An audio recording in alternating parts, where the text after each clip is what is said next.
And we are back. We've got our Act 3 ahead of us. Time Eater is going to be our final, which I honestly do not think is going to be a problem at all. We've got it. Have enough weakness, have obviously the Catalyst set up for the right turn. I'd love to see a well-laid plans, not only for being a power, but also hold the Catalyst and Burst for the right targets. Yes.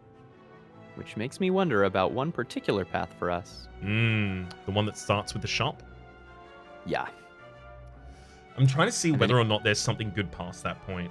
Because there is the two elites over here.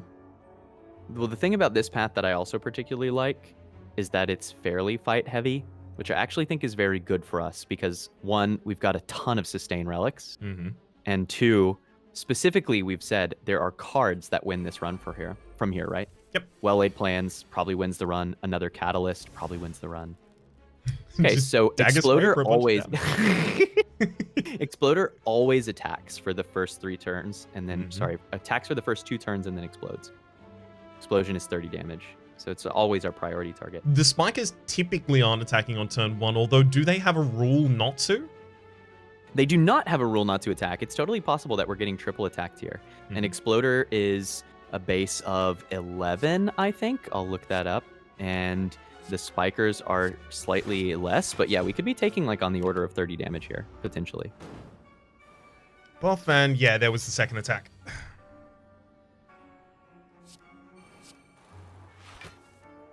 Okay, we're fine now. So, spike damage is 7, and it's just a 50-50, but it can't use attack twice in a row. So we knew that the back one wasn't going to attack here. And that's why it feels like they buff most of the time, because they can buff multiple times in a row. Until they're fully buffed. There's a point to where they completely stop buffing, which is after 6? Yeah, hopefully we don't get anywhere near that point. Yep. And frankly, these things are cool because, what do you think? Do we still need it?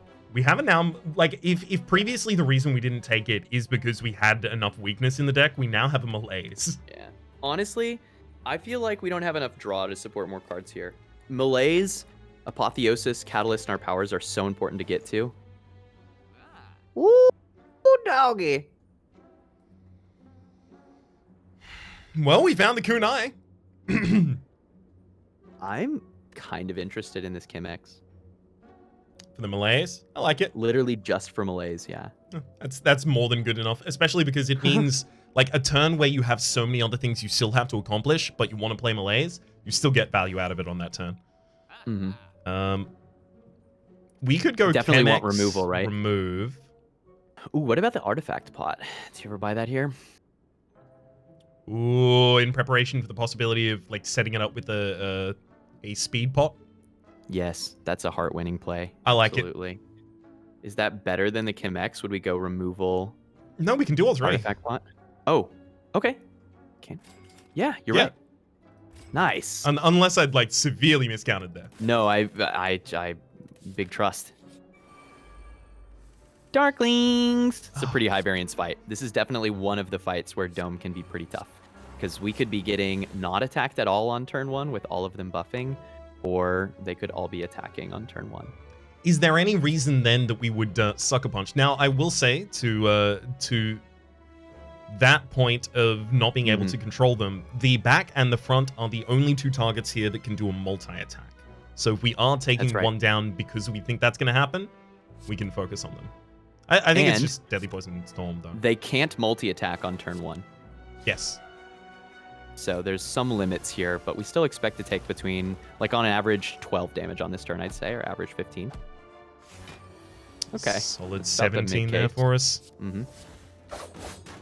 So one thing that I really enjoy about doing Runic Dome runs, and that we've kind of seen in this Darklings fight and with the Exploder before, is that intents tell you what enemies are doing right now, but sometimes it can make you forget to think about the things that enemies might be doing later on. And something about running Runic Dome makes me start to really think about, Exploder's exploding on turn 3, and we have to deal with the multi-attack on turn 2, since I'm already thinking proactively against attacks. So I dig it. Having that taken away from you does definitely result in having to think more in depth about the attack patterns. Kind of probabilistically, right? Yeah. I think we just pass this one. I agree. Some room for escape plan, but That's part of my not willing for Eater. that is Time Yeah. Eater here. Yeah. That's Liquid it Memories sucks is to good. miss out on Liquid Memories, but we already have. We really have a pretty ideal looking potion bar. Well, I think there's a good chance that we end up having to use some potions. Here's another fairly high variance fight. Mm-hmm. They're here. They're out to play. Not super keen seeing them here, but it's okay. We're gonna live through these first gauntlet though. Honestly, the elites in some ways will be easier for us, I think. 10, 30, 20, 30, 10 split. I never knew that it was such an uneven split. That's crazy. Oh, it gave us the business. I didn't want the Pretty nasty business, but they gave us the business. Do we Caltrops as well as Malaise as big as we can this turn? Maybe we Malaise at the end of the turn. Okay, let me think about the worst case scenario. We're not vulnerable, and this attack without vulnerable is at biggest a 38, and that attack is horrifying. But if we went Apotheosis, Caltrops, Malaise, also likely we get a defend for free, and the Malaise ends up being effectively a 4-point Malaise, right? 5-point because it's upgraded. Oh, and we could Caltrop. Yeah, I like that. I like Caltrops, Apotheosis, Malaise. And then double defend before the Malaise. It's like a 3 normal Malaise, right? With the double defend play. Yeah, I think that's good enough. Yeah, because the multi is just totally deactivated in that case, and we get a much better block against the big one. I think that's smart. Phew. Vulnerable changes the game here a little bit. Oh, but we can play this whole hand, so it's okay. Nothing better. Yeah, I mean, but Storm of Steel means nothing in this hand, right? Oh wait, hold up. Do we ever use Liquid Memories on this turn? Ooh, I'm into it. Memories. Okay, what would we bring back? Use 2 cards. What we want is to win. Then maybe it's Predator. Sorry, not Predator. Maybe it's Prepared and Escape Plan. Because in the deck still remains Burst, Deadly Poison, Catalyst, Crippling Cloud. If that's what's coming up, then I actually like. I like playing I like getting a block and a Predator, so that we just win next turn, and then that's maximum value this turn. I think trying to draw into those things on like 3-card draw that's reachy, but we can guarantee the win next turn. Just make sure we survive here. The biggest block we can take is just an 8 and an 11, a 19 up against the possibility of a 38 with vulnerability. 38 with vuln, and but weakness. Also weak. Yeah, so and they're weakened by 3. So this would be a 35 plus the vulnerable is another 17-ish to 52, but minus the weak is that's a pretty bad turn for us. So that works out to about 40, right? And we Survivor and we defend. We have 45 maximum HP, including our block. And we live. But not by a lot. That attack... If we draw and we get backflip, we can still keep going for the same Burst Catalyst plan.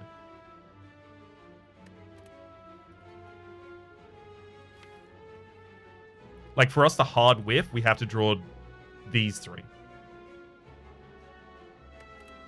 Yeah. But we're only drawing 3 cards, right? Escape Plan and Prepared. This is the moments where we wish we had an Acrobatics, right? Yeah, it is. Gosh. Okay, we've got our rest here, and then we could even go to another and another. Yeah. We can heal all the way back up with the Eternal Feather after this fight if it goes bad. We can probably go for the 45 play. Okay. I am worried. Super scary, right? Might as well Dagger Spray. I mean, it's like, play in. Parasite. It's okay. At least we didn't take 1 million damage. Yeah, no kidding. Although that GG. actually would have been easier to rectify than having a Parasite in the deck. True. That's true with this upcoming path, right? I'll take a question mark for the possible remove. Yeah. Also, question mark fights are more... Is it ever a poison potion? Just walk along with it for a bit? Yeah, for Nemesis, maybe. Actually, for Repto, too. And Giant Head, for all the elites. feels malaise, right? Mm-hmm. I think so. So past this point, it's Deadly Poison, Caltrops, maybe Neutralize. Like, we don't really need that many upgrades past this point, but Malaise definitely needs it. I'm ready to find those Fire Spirits so we can get rid of this Storm of Steel. Oh, it's hell coming, yes. Right? We've been holding on to it for that reason. What if they're right here? What if this is it? I well, think we can go right. We don't need that much healing. We could go left here. It's true. This it's path true. is an extra rest. This path is an extra question mark. Yeah. Okay, well, we do have to recall. That's true, but we did just outlay that we don't have that many cards to upgrade. Yeah. Let's go left. Well, that's Force Double Elite. We'll be fine. I think the elites are okay. So this turn is never a ton of damage. It is possible to get hit on this turn, but I think it's max like 5. Starting next turn, we could take like 30. But what if we just win? I feel like that's wait, did I didn't do... Okay, sorry. I thought I had a catalyst in that hand for some reason afterwards, and I was like, wait, did I do all of the catalyst wrong? So yes, this turn could be 30. We could take 20. I mean, with the weakness as well. Or it can be the 5, and then we're golden. This turn, does he take this turn off? I think this turn, the turn, it tends to have a turn between. I want to say, let me look, but I want to say that there's a double attack that is possible. Afterwards, use a droll has 50-50 slam. Using slam has a 50-50. Always uses droll after nom. Always uses droll after nom. And that was a nom. That was the 5x1. Okay, so the droll is his turn off. Yeah. We, by the way, just because I skipped over it, we just got to upgrade a piercing well. Nice. That's a huge find. All right. I'm surprised that you didn't recall there, honestly. Yeah, I am very, very much certain. I was thinking about the recall, but I was like, I'm so certain we're going to be on high HP by that point. Yeah. Could be cocky. Okay. A bad draw here could be really unfortunate for us. Just Crippling Cloud Malaise? We could even poison. Crippling Poison Malaise. Maximum poison, right? I'm thinking that lead is going to be good enough to avoid having to play the poison potion. I'm hoping.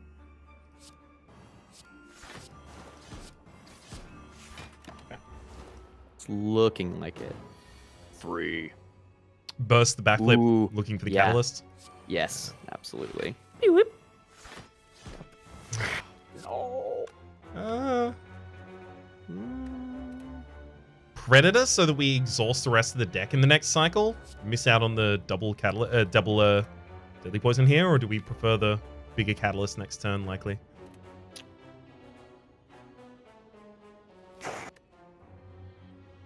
We're never defending next turn. Yeah, no lie. And Predator is good because we have so many powers in our next hand. We'll be able to play the whole hand. Do we need to play Poison Potion on this turn? We might actually need to, if we want to save Ghost. And this is a good fight for it, actually. It's a big health bar. Sure.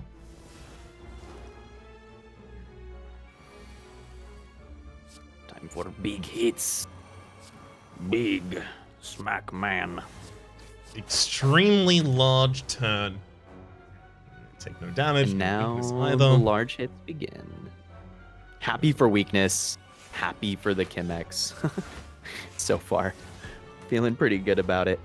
I'm not feeling great in retrospect about that glass knife. I feel like we could have gone the other direction on it. But you know, I think it was a very reasonable pick at the time. Was this lethal? God, I hope it is. Otherwise, I miscounted. GG. It was so close. Nice save. Sorry, right in time for the big attacks, too. I don't know if we need the Deadly Poison anymore. I mean, if we took anything here, it would be Bouncing Flask because Snecko, Skull, and Burst. And we don't need artifact removal in the Time Eater fight, though. Could be good for Act 4 elites, potentially, if we're going to take it for anything. And it is really efficient application for the heart. I don't think that this Bouncing Flask is wrong if you're looking for something here. I think this is a reasonable pick. I'll happily give it a little bit of a world here. Yeah, sure. Especially when it gets 4 extra poison. 4x4. That's a crazy poison card. It's really strong. Woo! All right. Guaranteed attack from Exploder. Repulsor is dazing. Feels like most of the time. And Spirit Guardian is not doing anything this turn effectively. We can play this Buffing. whole hand if we Deadly Poison, Poison Strike before we play Catalysts. Sorry, the Caltrops. That looks great. Do we want to throw both of those on the backline and start working it down? My only worry is making sure that we kill the Exploder, but if we're doing both Caltrops, I mean, they're basically destroying themselves. We get a little letter opener value. What are we malaising? I think that does go on the Spheric Guardian as well. I think the Spheric Guardian will have nothing by that point. Then we just, I mean, wait, check it out. If Caltrops makes things free, yeah, right? If you play this hand the way that you were planning, then we might end up getting to malaise before the Bouncing Flask or the Deadly Poison, and then we have a really secure fight against Spheric Guardian. So I like your play of playing some things out and then playing Caltrops, and then we'll just see what gets hit. But are we still going with the direction against the Spheric Guardian for these? We could just use one of them and then use Malaise for the other removals, right? Yeah, maybe go Poison Stab first, so we have the full 7 poison of Deadly Poison left over. And then... oh, we could do that too. Yeah, Deadly Poison Exploder and then Trops. I mean, no, it's very good. It's very good because now we can Malaise the back line and then Bouncing Flask, and it's perfect. Great. That's awesome. It feels like a really good setup. Unfortunate that we were... maybe there's a world where we're supposed to Malaise the front line there to avoid the little bit of chip, but I think it was pretty reasonable. Just that. I don't see us having much trouble from here. Yeah, all these enemies are going to attack for a -16 this turn. I wonder if I'm going to take much damage to it. I should use letter opener for the kill. Oh. Increment its Blur. go count. Hard blur. I like it. I do like this blur. Hello, Repto. I think we're doing specimen stuff here, right? I feel like we're bursting Deadly Poison on one of these daggers. So if we burst Deadly Poison and Deadly Poison and then also use a single defend, right? We can kill one of them. One of the other ones only deals 1 damage to us. Yeah, we're good. Oh, we can kill them both. Wait, check this turn out. If you burst Deadly Poison plus the front, Deadly Poison normal the back. Devious. They both die. It's devious. And then we're actually stacking poison against Repto, which is great.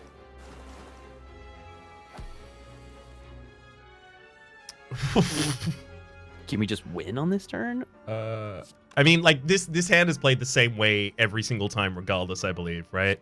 It's Apotheosis. Wait, hang on. No, yeah, it is. It's just any of these in any order, right? We have the ability to play them all. Cord? Can you hear me? Are you out there? Oh, hello. Something happened? Hi. Yeah, I lost sound for a minute. It was like we went into hyperspeed, but then I made it back out. So it was all good. Welcome back out of the hyperspeed. We've played around the meat on the bone here. Here we go. That's the big plan. Meat on the bone value. That's okay. Meat on the bone plus Eternal Feather means we've got good healing online. I don't think we need any of these. No. Yeah. Do we need 9 gold though? 9 gold could be relevant in the final shop, actually.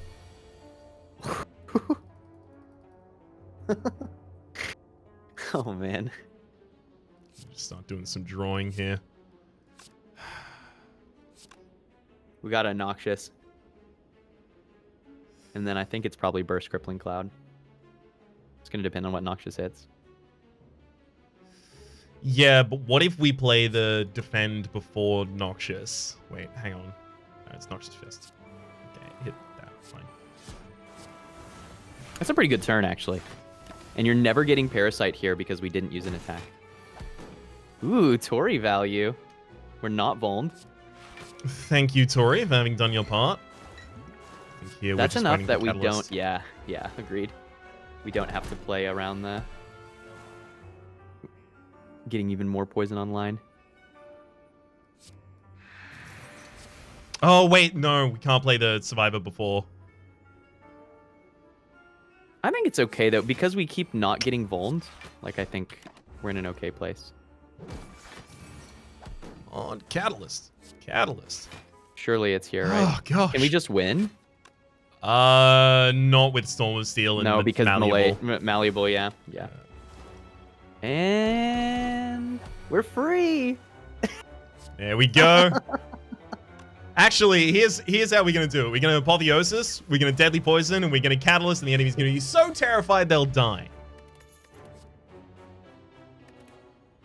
Is Cunning Potion better than Explosive Potion? Six shift pluses. Okay, so there's 7 damage apiece, so 6 by 7 is 42 total. The Explosive Potion in the fight we're most likely to use it in is also 40 damage. Yeah.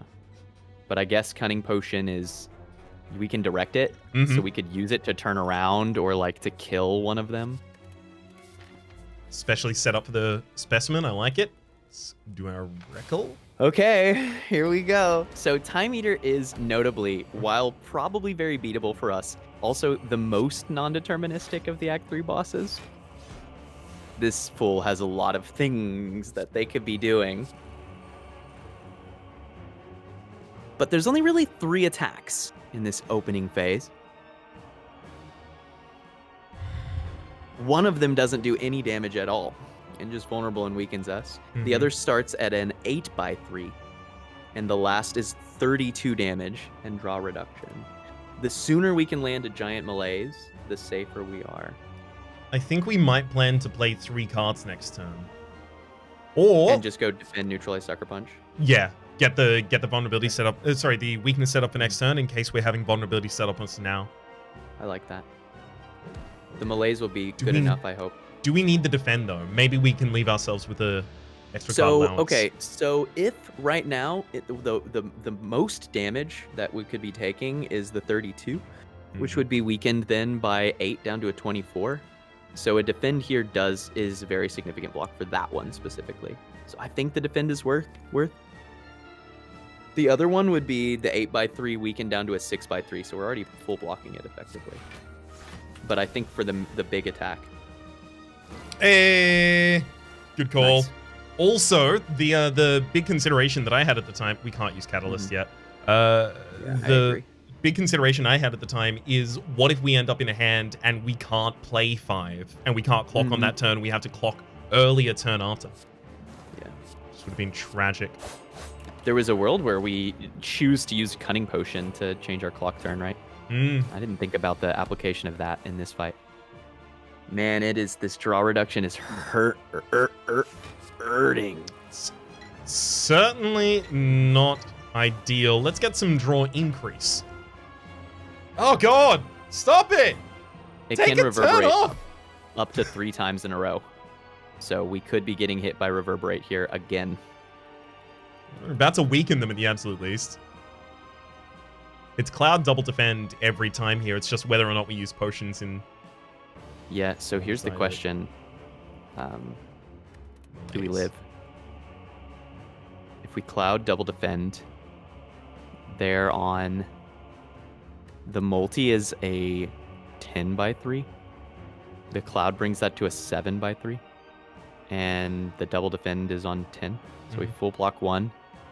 We Tori the second. We take 8 total damage and we live. And the 34, though, we could be getting hit by Head Slam. And 34 then gets weakened to what? 9 off? Yes. Yeah. Down to a 25. I think what we do this turn is because next turn we're almost certainly getting Malaise or Escape Plan and then drawing into Malaise, we use the Ghost in a Jar here so that we have the ability to Malaise for all of our energy next turn. Because we'll have 2 intangibility. Do we not have to Ghost here? The incoming damage of 25 against a possibility of 26 block total. That's what I'm... Oh. Yeah, 20, 25, and we're at 26. Yeah, and then we're at 1, which is certainly a really scary place to be. Past that point, we wouldn't be able to use Ghost in a Jar to save us. But there's also a chance that we're getting Reverberated, which we mostly block, and there's a chance we're getting Ripple. Well, we can use Ghost in a Jar to save us beyond the point if as long as we produce at least 1 block. We've got to at least think about how likely it is that we can get away with not playing this. because not playing. I think that if we play Ghost in a Jar, our chance of beating the heart goes down by like 50%. Even with Tori, Weakness, Yes. and Caltrops in the deck? Yes. And Malaise? Yeah, I mean, it might be our Act 4 Elite fight too, right? Ghost in a Jar for turn 2 Act 4 Elite fight. Mm-hmm. I think the Shiv is like the 42 damage on a single target makes me feel really comfortable. It's really in that substantial, right? It's definitely substantial. one. So I'll give you some stats at least. Okay. 35% of the time, we're getting head slammed here, and that's the 34, which is then weakened, as we said, down to a 25. And if that happens, then we live through this turn on literally 1.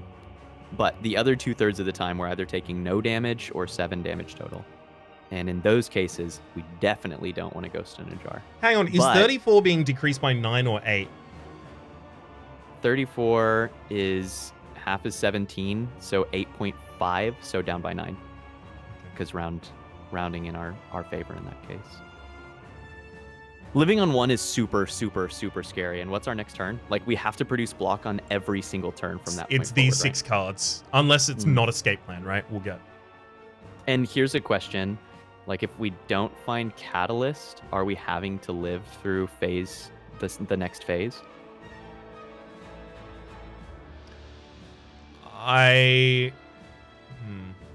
Yeah. How do we win from there? Like, there might be some cunning potion kind of shenanigans that we have to do. Yeah, you're not wrong. It's super scary. Even with Malaise, whenever we have to play around Head Slam forever. We have to play around the big hit forever, which is really, really, really scary. Okay, this is what I think. I think you're right. I think we do have to Ghost in a Jar. I really, really don't like that, and it makes me super worried about the next act. But the reason why I think we Ghost in a Jar is that Ghost in a Jar allows us to Crippling Cloud Deadly Poison and keep the clock on 6, and then full Malaise next turn. And from that point, I think it's much more likely that we're able to get the kill. Although, Crippling Cloud Deadly Poison, that's 8 plus another 6, 14 more, 14, 42, 52, 240. Oh, if we take it up to 52, do we not have enough time to find Catalyst? So It might be actively bad. split value is 240. We are what? Currently 323. 83 away from it. Mm. 38. So yeah, if we increase this plus past 42, then the split happens in 2 turns time after. Right, end of this turn, end of next turn, then split starts. Do we have a Noxious Fumes live? We do. Okay. So right now it's 38, and then next turn... Oh, and we also have Caltrops live. Okay. This is worth mathing all of this out. So then how often do they survive for the next 2 turns? 38 plus 41 is 79. And you said what is the difference? 60, 83? 83 is Oh, the man. difference. Okay, so they would have to do the single attack or not attack this turn. Because if they multi-attack this turn... Oh, no, it's Caltrops Plus, isn't it? Mm-hmm. So no matter what... And it's 2 of them for plus 10. Yeah. No matter what, next turn, we will produce enough damage to where they will then buff the turn after that. Which means that we will then lose our Malaise value. This is just about the worst case draw and attack pattern, isn't it? Mm-hmm. So how do we win from here? Apotheosis upgrades the entire deck. Malaise takes away the amount of strength the enemy has at the time. We have them on neutral strength after the split. At that point, it honestly is throw in poisons wherever we can, in between as many blocks as we can play with the Apotheosis having upgraded them. Is it ever possible to win? Man, I wonder if we should have played Artifact Potion here. Is it ever possible to win before, like, on the buff turn? So if they're gonna be taking enough damage next turn to buff anyway, then we should do Ghost, Crippling, Deadly, and try desperately to get to Catalyst that plus Cunning Potion might allow us to actually just get the kill. Okay. Right? I do think, like, our two options here are speed the hell up. Mm-hmm. Full stop, or die. Yeah. Agreed. We're also going to activate I don't know what other Letter choices Openers, we so. would have. I don't know what choices we could have made that were different earlier, other than maybe playing Artifact Potion specifically to block the draw downside. Mm-hmm. Draw downside was pretty rough on us, for sure. That's something I very, like, oh god, it was the big hit as well. It was the draw reduction, right? That's Head Slam?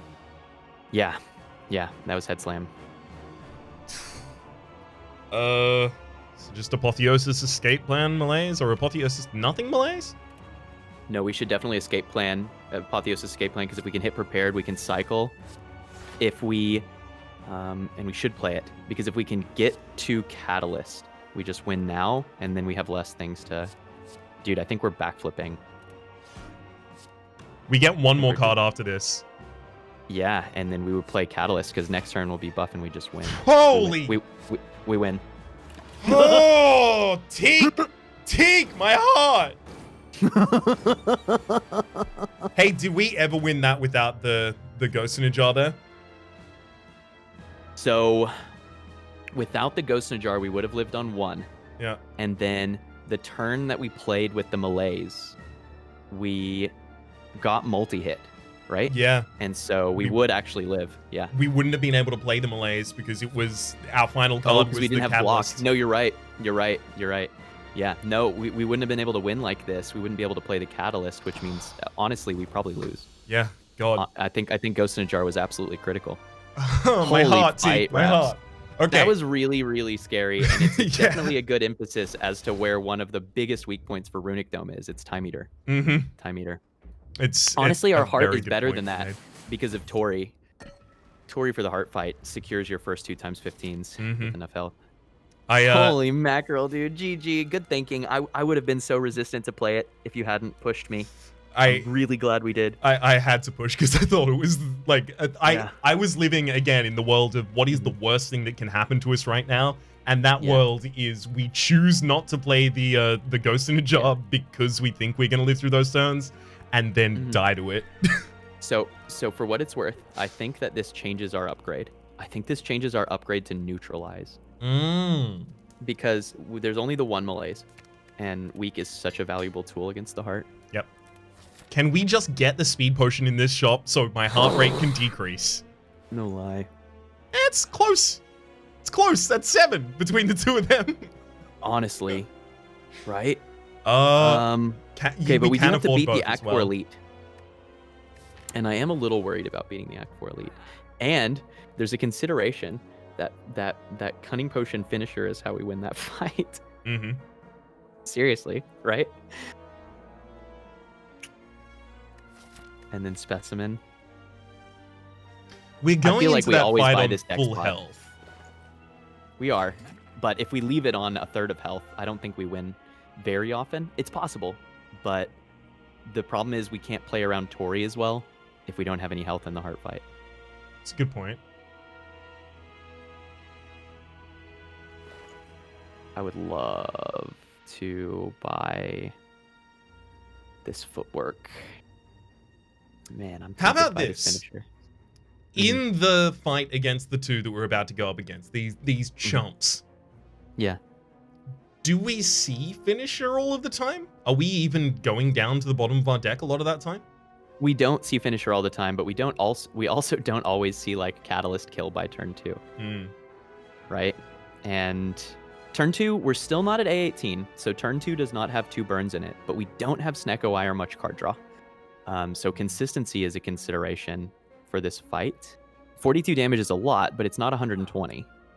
And we don't really get to 120 without getting our key powers and poison online. We don't have nearly the timeline of the heart fight.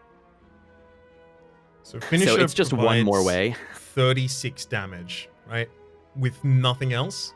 6 attack for each. So we play 6 before it. It's 36 damage. So that's like about 80 damage, which gets us 2/3 of the way to killing off the Spire shield.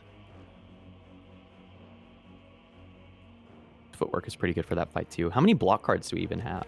1, 2, 3, 6, 7-ish, 8, 9. Burst, the ability to dupes. Mm. I mean, a lot of these cards are exhaust or powers, right? So the second cycle of the deck, although, you know, when are we getting to the second cycle of the deck? Only in the heart fight. Yeah. I don't think we're scaling up block enough to be confident in a long heart fight. That's for sure. We need the heart to die pretty directly. And they do so mostly as long as we get to Caltrops and some poison.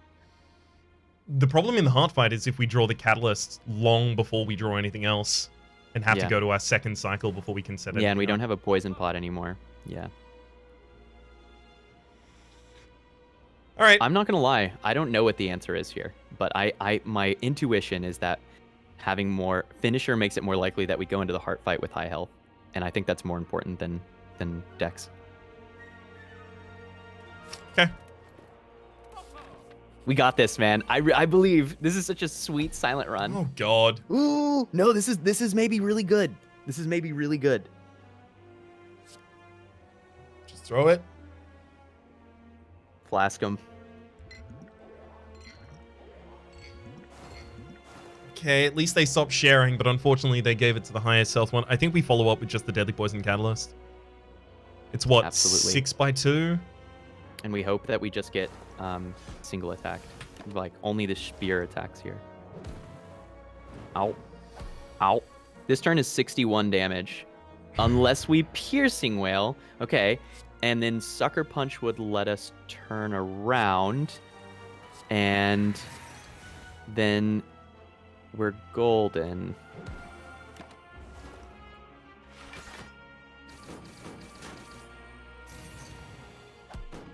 Oh, we didn't get hit by the 21. Right. We got hit by the 21 on turn 1, so we weren't getting attacked. I'm sorry. I misled. I had forgotten that we got attacked on turn 1. All goods. Is this our Cunning Potion turn? To get the kill on the Spear? We might be able to find it without that. Well, we want to be blocking here, because this turn is the big hit from the shield. Right. Oh, that's 6 cards in hand at the same time. We need to empty things out if we're doing that. Well, we can use the prepared. We can go survive. We can go prepared, survivor, blur, and then cunning, and then that's golden. We still have a blur out, right? So it's burst, right? So it's okay. Yeah. Okay, yeah, we're fine. Yeah, good call.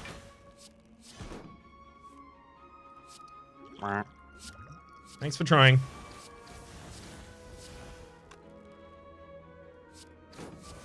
Doesn't really matter either way, though.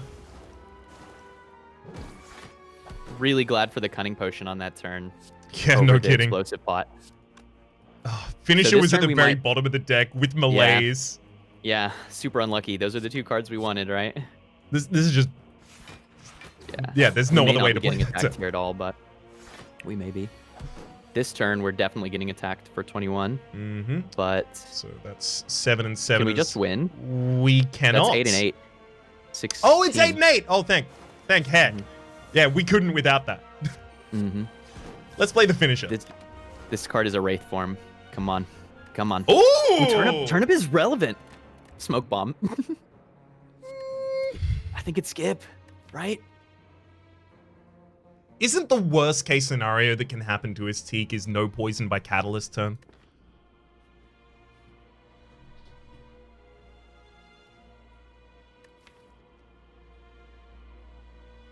The worst case scenario is dying to the single hit, probably. Okay.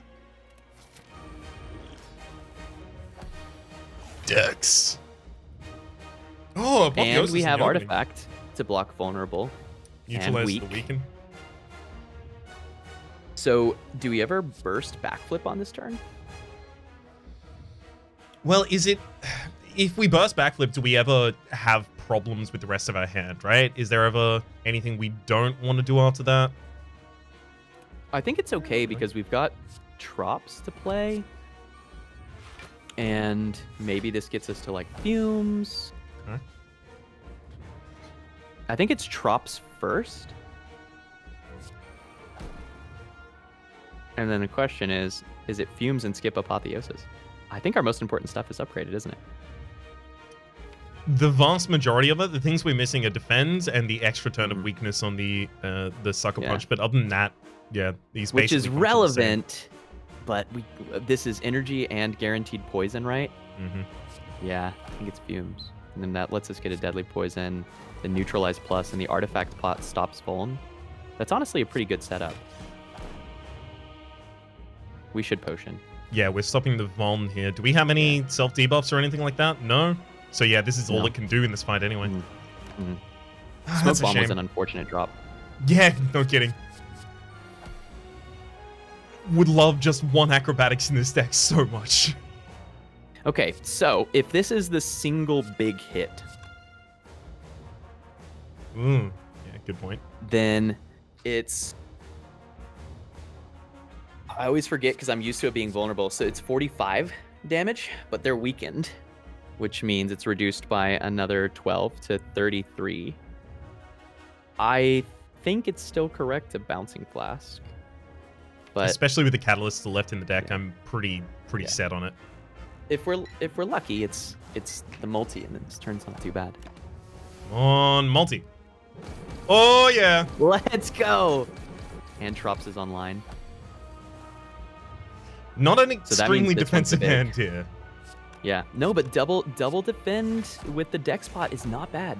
Predator for sure, right? Because now we need to win. Yeah. Now we need to win. No time to explain. Yikes. Yep. Defend, escape plan, crippling cloud. Yeah.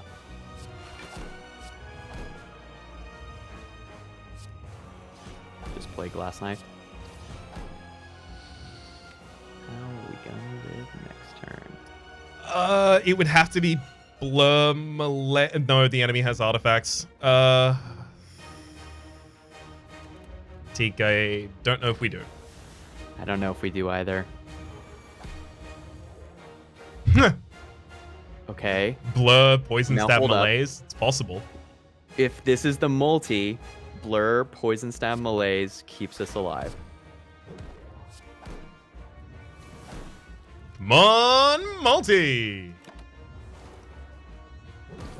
Okay. Oh no. Okay, but now we have to block for so much. But we blurred. Prepared could get us to backflip. Come on. Yeah. Oh no, Parasite, dude. Oh, it's so close. Ah. Oh. Give him the finisher. Give him the finisher. GG, Raps. GG, Teak. GG. Ow. Ow. Man, this run was volatile. It was really, really volatile. One of the strongest Act 1s I have ever seen for Silent. And then we did good work to use the Mummified Hand. I think our boss relics looked really solid, but honestly, ultimately, our consistency just wasn't there. Wanted more acrobatics, wanted more well-laid plans, wanted Runic Pyramid, something like this. Yeah, it is a weird time in a Silent run where you see exactly one opportunity to take a backflips and one opportunity to see an acrobatics, and there's a better thing than the acrobatics, but like... Yeah. Gosh, that really hurts. No well-laid plans, very little hand control that we could have even put into the deck. We took a lot of fights, so we definitely looked. And there were a few picks that we arguably could have skipped. Like you said, maybe we skip that Glass Knife and take Adrenaline. I don't think it necessarily wins the run, but it certainly ended up feeling like it was unnecessary for us. And maybe Sustain told us that we didn't need that kind of front-loaded damage. We were so close there. That heart was, if we survive that turn, we win. Yeah. That's but we just needed to survive that turn. And hey, there's a world to where we don't get Smoke Bomb and we get Block Potion instead, and that's 24 block. And maybe we are surviving that turn actually, right? Yeah, I mean, or Ghost in a Jar, or Speed Pot, saving us extra HP on the earlier turns. Yeah, like... we tried hard to get the Ghost in the Jar through, and man, we could have risked it, but we saw that, you know, we could have lost there, right? We wouldn't have been able to play that hand the way that we did without the Ghost in a Jar. It is interesting to think about in retrospect, right? Like the play that would have allowed us to win the heart would have lost the game before that. Yep. You know, if we got to the heart also with more health, like if we didn't take the 30-some damage from the... Oh, could we have played around meat on the bone in that fight? No, not meaningfully. It wouldn't have been enough. Yeah, the Act 4 Elite's doing so much damage. That was brutal, too. I think Finisher was correct for that, actually, because it may have saved us a turn. Just glued to the bottom of the deck with the melees, right? It's worth noting, it was glued to the bottom of the deck in both fights, which means it wasn't going to be an impactful source of defense. Yeah. No matter what, right? So it's not like that was the choice that made or broke. I feel very confident that Runic Dome was the correct boss pick for us. Even with the pain of non-determinism in those fights, I do not think that we get so close in the heart fight without that energy. Yeah. Even with Mummified Hand, which is a solid source of energy, but it made a huge difference. Exactly. It may have restricted some of our play. However, in the world that we didn't have it, we also just would not have been able to play as many cards. Yeah. GG. I said this the last ladder that we lost. Impressive to beat the heart at any level. And being able to do so multiple times in a row while ascending, managing different characters, managing very different runs, and managing the variance of Spire is incredible. And we're getting so much more confident every time we play. Anecdotally, my heart kill percent on Ascension 20 has gone up a ton since we started doing this. This one was really, really close. And I can imagine many universes where it won here. And there's not a single pick that I look at and that's like, that was obviously wrong. I think we made a lot of really reasonable picks with some opportunities to change. I mean, there's always a chance to improve your play, right? Always, always. But there's nothing egregious in this run. Solid, just tough. Just sometimes need a little bit better of a draw order, or maybe more things to allow you to play around that. Unfortunate. Wow. Hey, we succeeded past the season 2 record.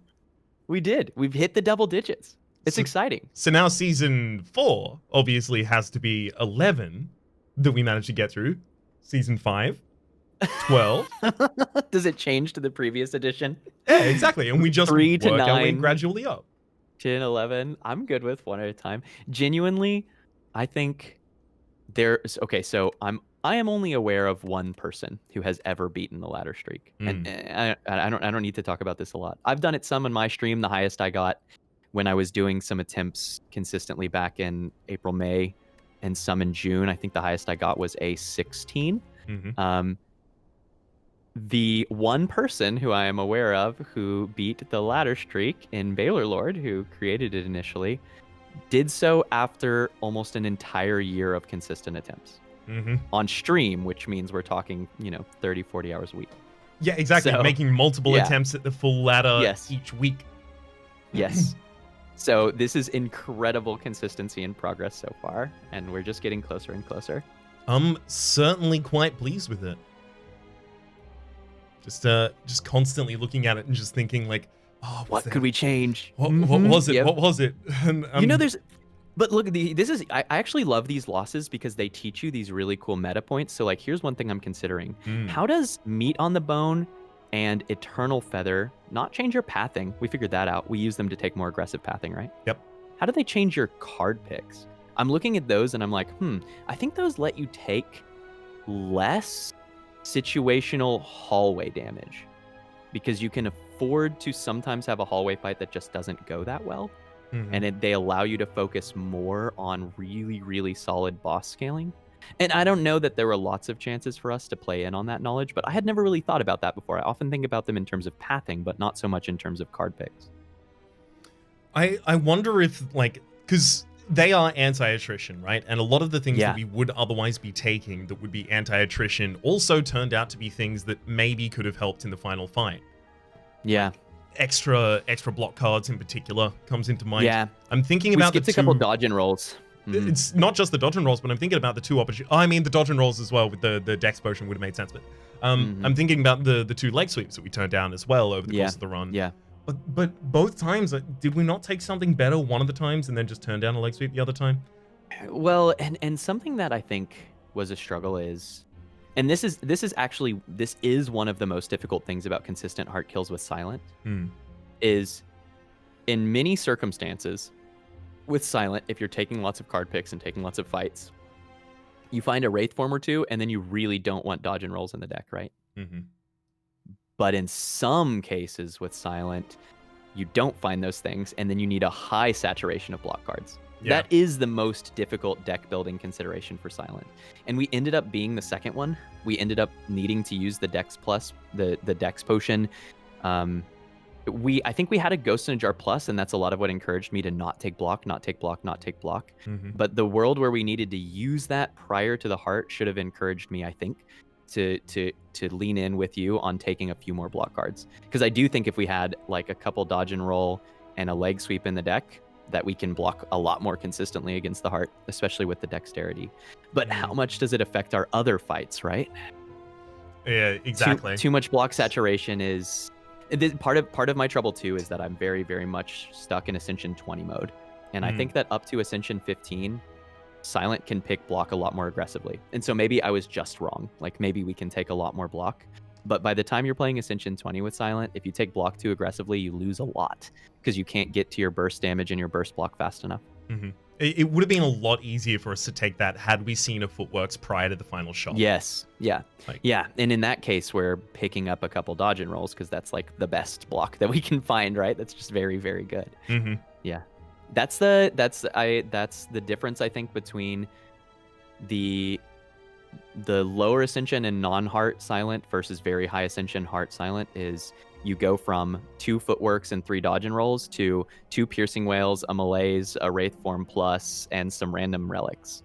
Like, you build a very different, more situational and bursty block deck, I think, at that phase. But no, I think that's a good learning. I think we should have taken more block cards. I think you're right. One other thing that came to mind, at the end of Act 2, we chose to go away from a path that had a shop where the only value we could have derived was a removal of a card. Mm-hmm. And I wonder if at that point we could have considered, okay, we're lacking access to all of this extra draw. We can't necessarily rely on getting it. So the only way for us to increase our deck consistency at this point, which is what this deck still needs, is hard hunting for removals. Maybe we didn't really care about like the optimal path on the final floor past how many shops can we hit and how many removals can we get. How much can we get out of the deck? Yeah, that's pretty fair. Well, and that indicates too that, I mean, and we saw it, but the Parasite was real. It was a real downside.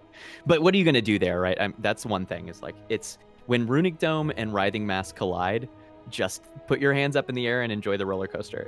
You know, it's like, make sure you produce enough block to deal with the worst case scenario, and otherwise just kind of hope. You're not going to not play attacks. Right? Yeah. You got to hope that you rubbed the lucky rapid foot right this morning. Well, GG, Tig. GG. Hey, should we quickly confirm a season 4? I don't know if I could stop if you asked me to. I would. That would like have to be my new YouTube content or something. I had to assume that was going to be the answer. Otherwise, it was real awkward to ask live on air. We have more to do, Rhapsody. I look forward to this every week. Are you kidding me? I've had so much fun with this series. I could not agree more. This response, I hope that for people who hear us every week and hear me think many things about me, good, bad, or sideways, but I hope that when you hear my joy in this game, that you can tell that it's genuine. And it is delightful because it's hard, it's crushing to when you get to this point, 10 straight weeks, right? It's hard to lose. But the joy in my voice and the learning is so genuine. Like, there is so much to glean from this run. And it was just fun to play. Borderline runs are my favorite. And so it's too much fun. I look forward to this every week. I love a run that just squeaks by a couple times. Yes. It's like, oh, that one hit point, that always matters, that kind of thing. It really brings into sharp focus how important things like playing around the meat on the bone as we were doing. And we did. We microed the heck out of that meat on the bone, and it was awesome throughout the run. So it was. Well, if we're gonna be running into another season past this, then we should probably just really quickly get there. So my co-star has been the resident broadcaster personality Sneaky Teak. You can find him streaming live 6 days a week, 7 p.m. Central, Fridays off, Sunday at noon, at twitch.tv/sneakyteak. Link in the description down below. Hope to see you next week.